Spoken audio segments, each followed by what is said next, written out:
একটি জীবনের গল্প। বারবার ফেল করেও এখনো তিনি বিশ্ব সেরা।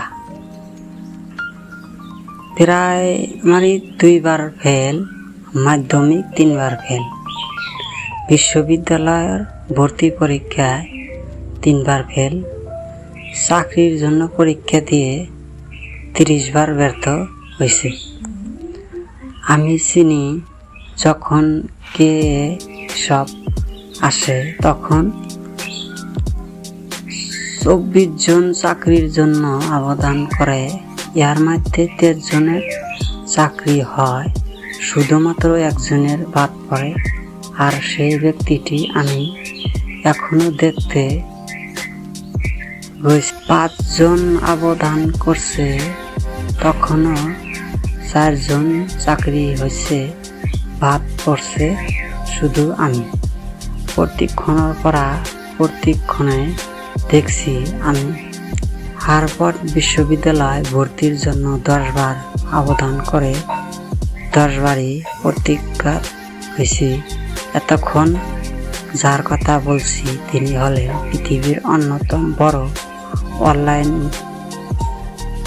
ব্যক্তি কোম্পানি alibaba.com-এর প্রতিষ্ঠাতা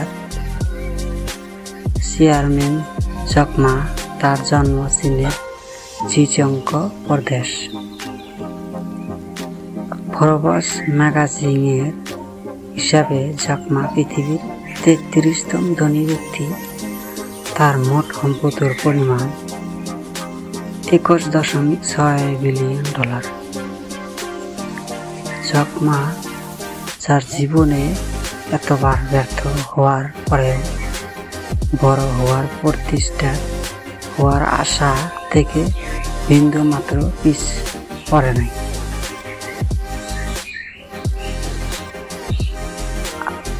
অবিরাম চেষ্টা ছিল তিনি আজকের অবস্থানে এসেছেন। যে জ্যাক মা চাকরির জন্য 30 বার প্রত্যাখ্যাত হয়েছিলেন, সে জ্যাক মা প্রতিষ্ঠান alibaba.com চীনে নতুন করে 14 বিলিয়ন চাকরি তৈরি করছে। একটি কিন্তু লাইক দিবেন এরকম গল্প শোনার জন্য। জ্যাক মা যখন আলিবাবার প্রতিষ্ঠা করেন তখন সবাই তাকে পাগলা বলতো।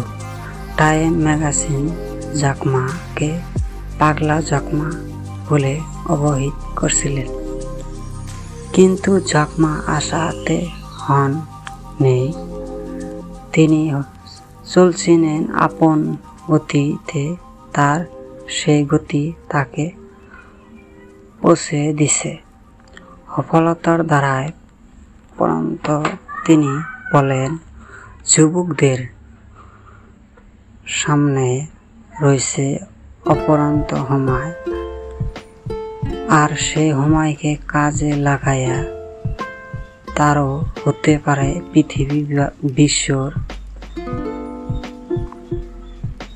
পৃথিবীর বাসের কাজ অনুসরণী ব্যক্তিত্ব ইচ্ছা করলে নিজেকে উদাহরণ প্রতীক হিসাবে গড়ে তুলতে পারে।